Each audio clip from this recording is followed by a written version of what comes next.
오늘 본문에는 왕의 전류가 있습니다. 그 왕은 다윗이었습니다. 왕이 우는 것은 사랑하는 아들 압살롬의 죽음 때문이었습니다. 다윗은 통곡을 하고 엉엉 울면서 내 아들 압살롬아, 내 아들 압살롬아, 차라리 내가 너를 대신하여 죽었더라면, 그렇게 통곡을 하고 있습니다. 도대체 압살롬이 어떤 아들이길래, 또 그가 어떻게 죽었길래 아버지 다윗이 그렇게 목 놓아 울고 있는 것입니까? 압살롬은 다윗 왕의 셋째 아들로 갈멜 여인 아비가일의 소생이었습니다. 이스라엘 백성 가운데 가장 인물이 출중한 인물이었어요. 성경은 온 이스라엘 가운데 압살롬같이 아름다움으로 크게 칭찬받은 자가 없었으니 저는 발바닥부터 정수리까지 흠이 없음이라 그렇게 설명하고 있습니다. 그가 머리숱이 얼마나 많은지 연말에 머리를 깎을 때는 왕의 저울로 돌아보면 200세겔, 2kg나 머리 무게가 나갔습니다. 또 말을 얼마나 잘하든지 그의 입에 말을 들으면 다들 거기에 매혹당하고 감동하고 감탄을 했습니다. 근데 이런 압살롬에게 가슴을 끓게 하는 분노를 일으키는 일이 일어났습니다. 압살롬에게는 사랑하는 여동생 다말이 있었습니다. 근데 배다른 형 암논이 그 자기의 사랑하는 여동생을 짝사랑했습니다. 병에 걸릴 지경이에요. 암논은 아픈 척하며 그 다말로 하여금 과자를 만들게 만들었습니다. 그리고 시중 두는 그녀를 강제로 취했습니다. 암논은 자기의 욕심을 다 채운 다음에 마음이 갑자기 돌변해서 이 다말을 창녀보듯 대했습니다. 버림받은 다말은 죄를 머리에 쓰고 채석옷을 찢고, 그리고 수치스러운 여인으로 친오빠 압살롬의 집에 슬픔 가운데 지냅니다. 눈물로 바다를 이룬 자기 여동생을 바라보며 또 평생 씻지 못할 지옥을 바라보면서 이 압살롬의 마음은 걷잡을 수 없는 분노 속으로 들어가게 됐습니다. 압살롬은 수치를 당한 여동생을 위로하면서 서서히 복수의 칼을 갈았습니다. 조용히 복수할 때를 기다립니다. 그리고 자그만치 2년의 세월이 흘렀습니다. 압살롬은 경계가 풀어진 암논을 비롯해서 형제들을 양털을 깎는 행사에 초대했습니다. 술을 먹고 흥겨워할 때 사환을 시켜서 암논을 살해합니다. 그리고 자기는 아비눈을 피해서 외갓집인 구슬 땅으로 도망가고 말았습니다. 압살롬은 20대 초반의 젊은이였지만 2년의 때를 기다리고 또 형의 방심하는 틈을 타서 살해할 만큼 냉정하고 치밀한 전략가였습니다. 다윗은 몹시 통곡을 하고 슬퍼합니다. 2년 전에는 오빠가 여동생을 범하는 수치스러운 일이 있었더니 이제는 복수의 칼에 사랑하는 아들마저 잃었으니 이 다윗의 슬픔을 어디에 비유하겠습니까? 그럼에도 불구하고 이 다윗의 마음은 복수의 칼로 살인을 저질러 놓고 외가로 도망친 압살롬을 향했습니다. 그를 사랑했고 그가 보고 싶었습니다. 이러한 왕의 마음을 헤아린 요압 장군의 주선으로 압살롬이 예루살렘으로 돌아오게 됩니다. 다윗과 압살롬은 입을 맞추며 기쁨의 제회를 했습니다. 그런데 예루살렘에 돌아온 압살롬은 자기의 잘못을 깊게 회개하기보다 오히려 왕을 반역할 음모를 서서히 꾸미게 됐으니 이게 어찌된 일일까요? 은밀하게 군사훈련을 시키고 재판을 받으러 온 이 이스라엘 백성을 환대합니다. 그들의 하소연을 들어주고 그들의 마음을 사로잡기 시작했습니다. 사무엘하 15장 6절에는 압살롬의 행함이 이와 같아서 이스라엘 사람의 마음을 다 훔치니라 그렇게 기록하고 있습니다. 그는 대권을 노리고 있었고 다윗 왕과 겉으로 화해한 후에 친밀하게 자기 세력을 키우고 있었습니다. 압살롬은 은밀히 영모의 칼을 갈고 있었던 것입니다. 드디어 백성들이 자기에게로 상당히 돌아섰다고 생각할 무렵에 그는 헤브론에 가서 왕이 되었음을 선포합니다. 그리고 헤브론에 가서 다윗의 유명한 모사였던 아히도벨을 중심으로 치밀하게 계획을 세우고 예루살렘으로 진격을 했습니다.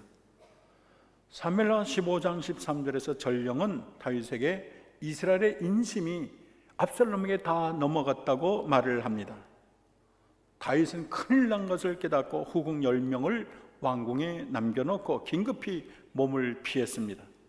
사무엘하 15장 30절에 보면 다윗이 감난산 길로 올라갈 때 머리를 가리우고 맨발로 울며 행하고 저와 함께 가는 백성들도 각각 그 머리를 가리우며 울며 올라가니라. 얼마나 슬프고 처량한 모습입니까? 왕궁에 진입한 압살롬은 백성들이 보는 앞에서 왕궁 옥상에 후궁들을 강간을 했습니다. 그리고 폐륜을 저질렀습니다. 한동안 이 압살롬의 반역은 성공할 것 같았습니다. 그런데 하나님은 압살롬 편에 서지 않았어요. 순식간에 압살롬의 군대는 패주했고 도주를 시작했습니다. 압살롬은 노새를 탔는데 노새가 큰 상수리를 지나는 순간 그의 자랑스러운 이 머리채가 이 상수리 그런 가지에 걸리고 말았어요. 그래서 사람들이 그 압살롬에게 다 몰려들었습니다.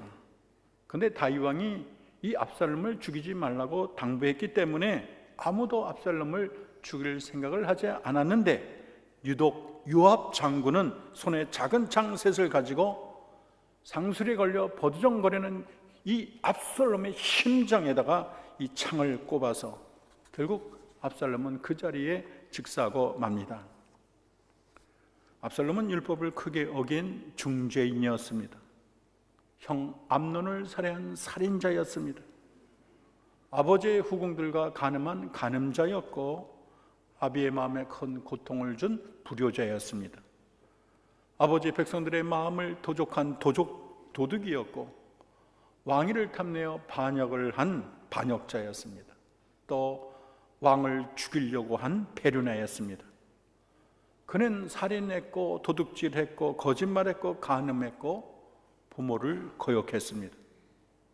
부모님의 뼛속까지 고통을 준 자식이었습니다.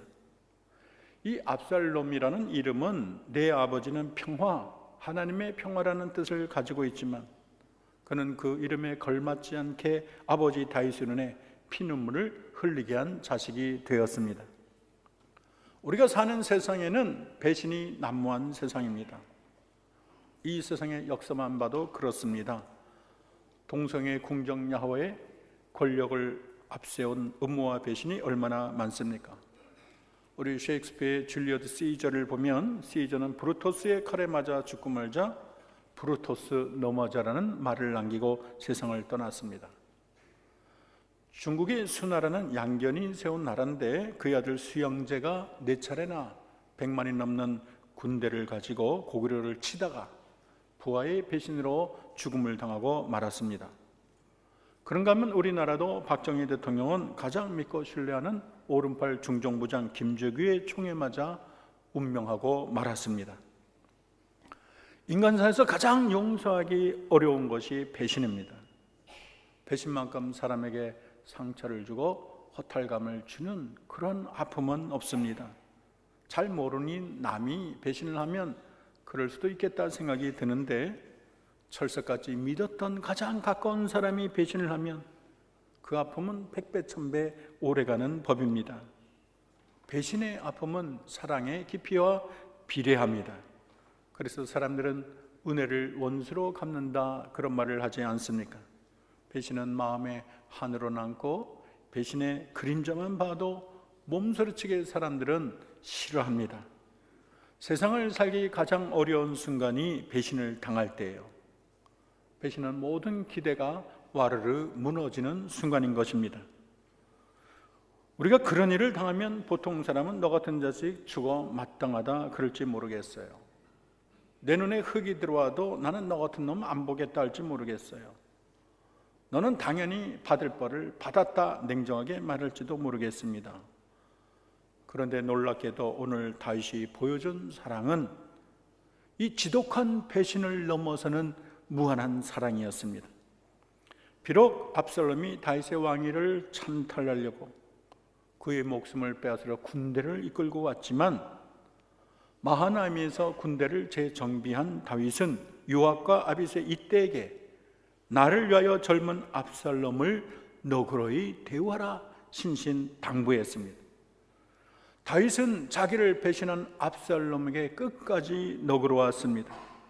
압살롬을 사랑하되 끝없이 사랑했어요. 전령들이 임금님 기쁜 소식을 가지고 왔습니다.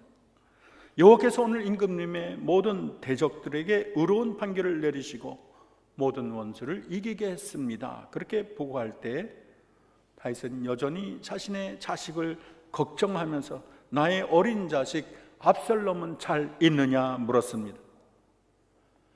지금 나라의 운명이 패악한 아들의 칼에 지금 쓰러지나 마느냐, 자기와 함께한 온 무리 자기와 더불어 지금 다 칼에 맞아 죽느냐 마느냐, 이 순간에 아비는 아들 압살롬의 안부를 생각합니다.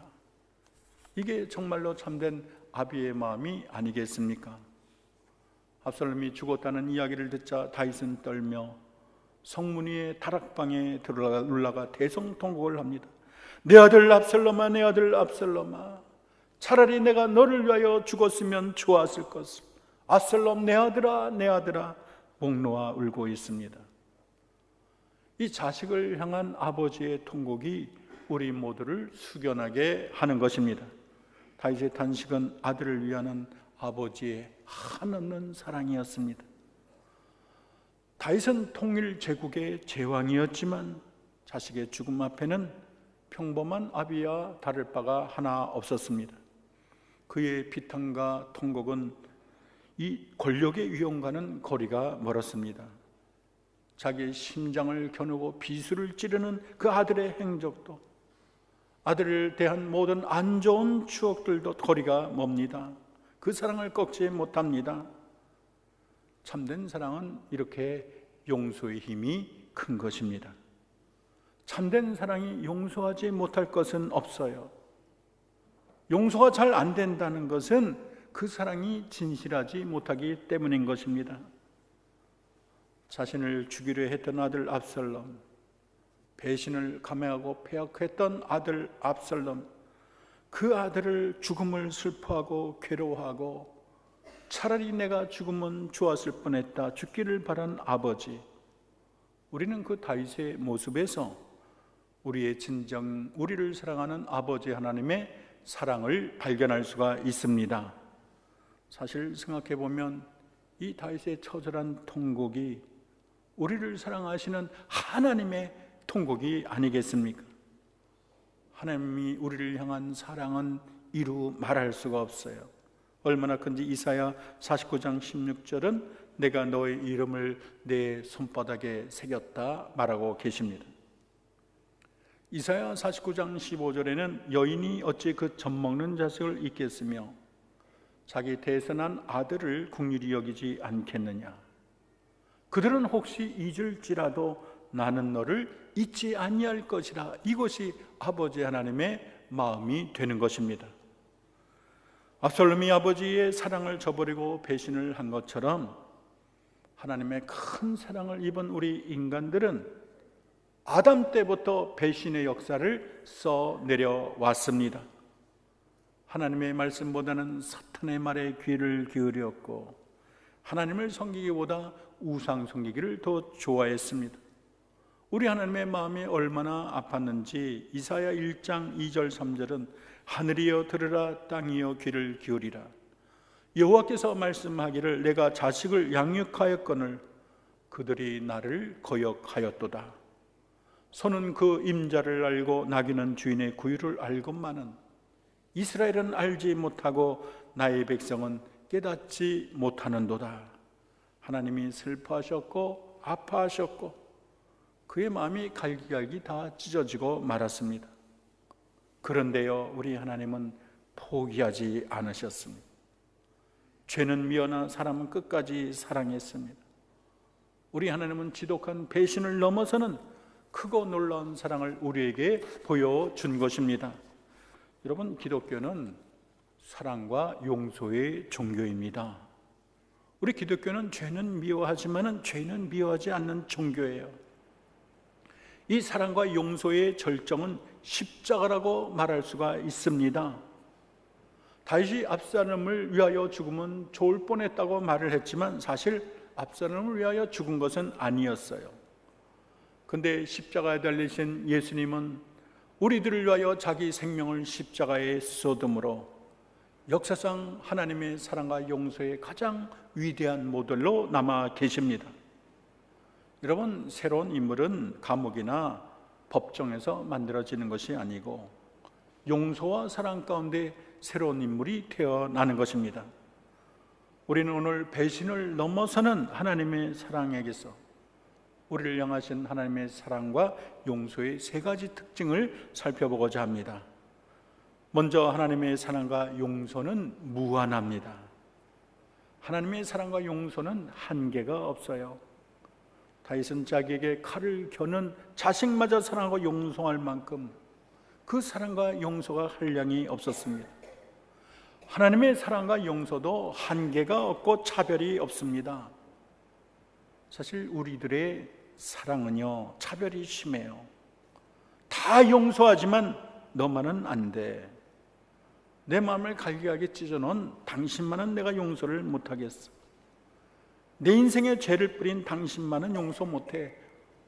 어떤 사람은 자기 남편에 대해서, 아내에 대해서 이런 말을 하는 사람도 있는 거예요. 그러나 주님은 그 사람까지 용서하기를 원하십니다. 우리 주님의 용서는 무한해요. 주님의 용서의 바다가 덮을 수 없는 죄악의 바위는 존재하지 않습니다. 주님의 용서의 바위가 덮을 수 없는 죄악의 산은 존재하지 않습니다. 아무리 죄가 커도, 상처가 아무리 깊어도 우리 하나님의 용서는 모든 것을 다 덮고 계십니다. 우리 하나님은 가벼운 좀도둑도 용서하지만 수만을 죽인 살인마도 용서하는 분이 우리가 섬기는 하나님이 되시는 것입니다. 무엇보다 오늘 다윗이 압살롬을 사랑하고 용서한 것은 아무런 조건이 없었어요. 압살롬이 그의 죄를 크게 뉘우치고 머리 숙여 사과한 것도 아니었어요. 이 압살롬이 다윗의 마음을 기쁘게 할 만한 무슨 크고 놀라운 일을 행한 것도 아니잖아요. 다윗은 조건 없이 그를 사랑했고 조건 없이 그를 용서했습니다. 우리의 사랑과 용서는 얼마나 까다롭게 조건이 많은가요? 내가 너를 3번이나 용서했는데 더 이상 그러면 나는 너를 용서 못하겠어. 내가 너에게 1번 속지 2번 속냐? 이렇게 다짐을 합니다. 근데 우리 주님은 용서하되 7번씩 70번이라도 용서하라는 게 우리 주님의 마음인 것입니다. 우리는 흔히 화해를 위해서 상대방의 사과를 조건으로 거는 것이 우리들의 마음입니다. 내가 너를 용서할 용의는 있어. 그러나 먼저 내게 무릎을 꿇고 사과를 해야 해.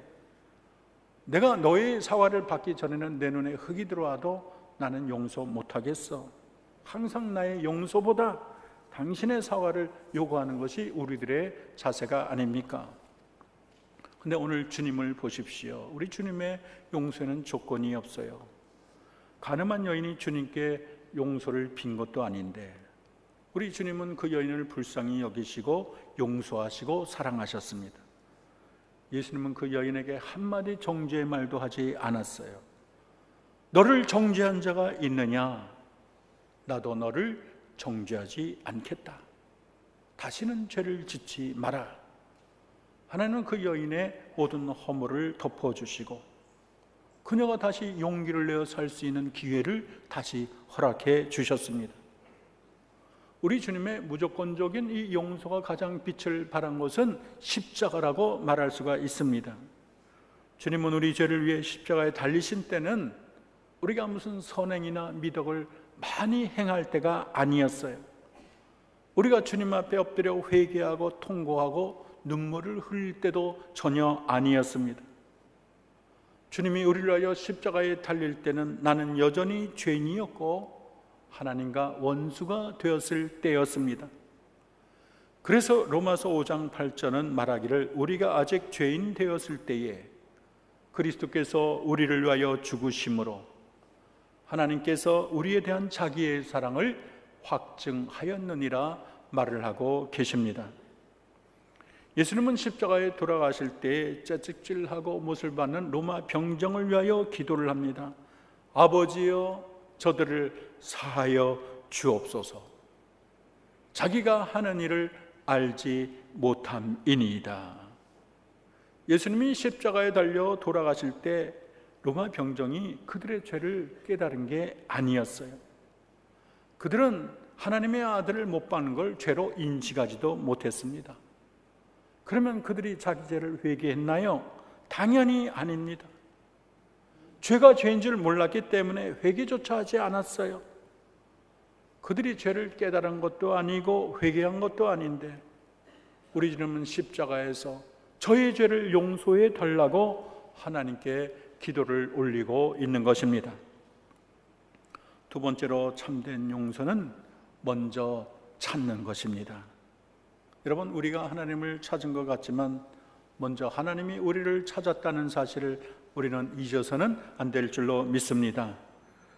다윗은 압살롬이 암놈을 죽이고 처가에 피신할 때도 다윗의 마음은 압살롬을 찾아갔고 다윗의 마음은 날마다 압살롬을 그리워했습니다.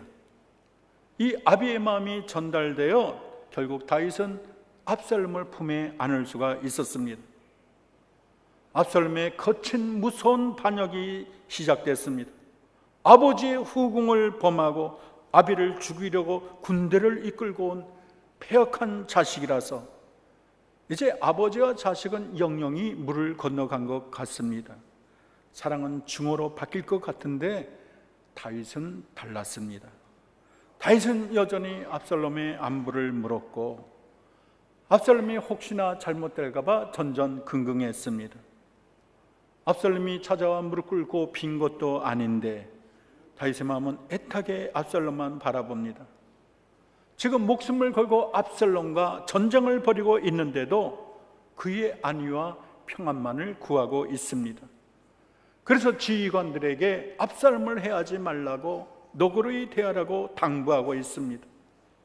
압살롬이 죽었을 때 내 아들 압살롬아, 압살롬아, 차라리 내가 너를 대신하여 죽었더라면 압살롬 내 아들아, 목 놓아 우는 것입니다.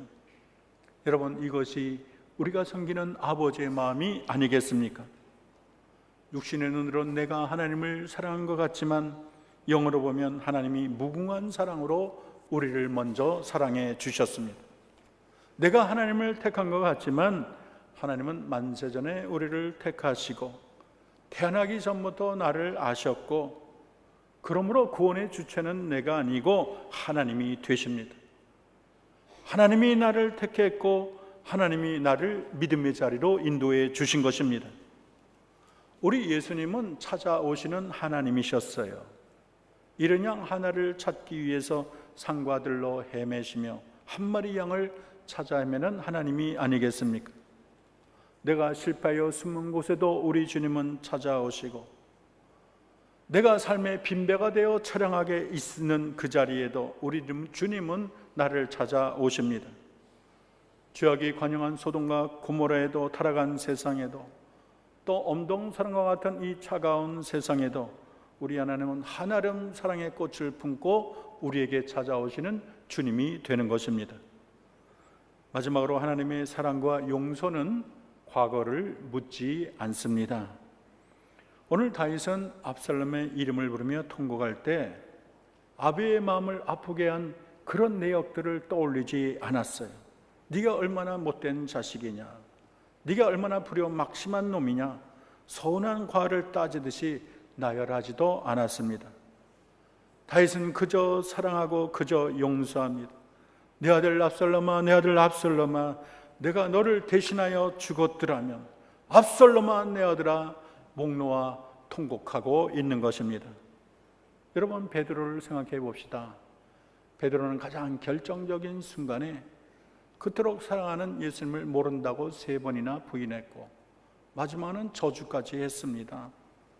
예수님은 십자가에 무기력하게 돌아가셨습니다. 베드로는 패잔병처럼 고향 바닷가로 돌아갑니다. 근데 예수님이 부활 후 그 베드로를 찾아가신 거예요. 말없이 그를 용서하고 계십니다. 예수님은 베드로에게 왜 너는 그때 나를 모른다고 했느냐? 다른 제자는 몰라도 수제자인 네가 나를 모른다고 말할 수가 있느냐? 대답해봐라. 그렇게 하지 않았어요. 예수님은 침묵을 지키고 떡을 떼며 음식을 나누십니다. 가야바 뜰에서 모닥불 옆에서 배신했던 베드로는 지금 이 바닷가 모닥불 옆에서 주님의 용서를 받고 있는 것입니다. 우리 주님의 용서는 참된 용서입니다. 우리는 다 끝난 일에도 계속 휘저어서 저 밑에는 찌꺼기까지 다 꺼내어 싸우고 있지는 않습니까? 아니, 부부싸움 하는 거 보면 10년 전, 20년 전, 아니면 신혼여행 때 속상함까지 다 더듬어서 싸우는 부부도 봤어요. 근데 우리 하나님은 깨끗이 용서하시는 하나님이세요. 조금만 용서하는 분이 아니시고 완전히 용서하시는 하나님이시고요. 아무리 시커먼 죄라도 흰눈같이 희게 하시는 분이 우리가 섬기는 하나님인 줄로 믿습니다. 이사야 1장 18절은 여호와께서 말씀하시되 오라 우리가 서로 변론하자. 너희 죄가 주홍 같을지라도 눈과 같이 희어질 것이요 진홍같이 붉을지라도 양털같이 되리라. 얼마나 놀라우신 하나님이십니까? 우리는 용서한 후에도 너랑 화해는 하겠지만 친구 되긴 어렵지. 너는 이전에 내 등에 비수를 꼽은 놈이잖아. 늘 되뇌이고 색안경을 끼고 우리는 바라봅니다. 근데 하나님은 우리의 과오를 다 모르는 것이 없는데도 네가 전에 나에게 어떻게 했더라 지난 일을 뒤적거리는 분이 아니세요. 우리의 허물을 기억조차 아니하겠다고 주님은 말씀했습니다. 우리 하나님은 뒤끝이 없는 분이세요. 에베소 4장 32절에서 사도 바울은 서로 인자하게 하며 불쌍히 여기며 서로 용서하기를 하나님이 그리스도 안에서 너희를 용서하신 것 같이 하라, 그렇게 말하고 있습니다. 말세가 가까울수록 세상은 매정해지고 차가워지고 냉정해 갑니다. 사람들의 마음은 상처와 고통으로 점차 깊어지고 있어요. 그러나 우리가 주님의 사랑과 용서로 나아간다면 얼어붙은 이 세상은 봄빛 따뜻한 세상이 되고 황량한 이 세상은 향기로운 은혜의 꽃동산으로 바뀔 줄로 믿습니다. 여러분, 용서는 아름다운 거예요. 용서는 강력합니다. 용서는 마음의 빙하도 녹이고 대상 같은 장벽도 허무는 힘이 있는 것입니다.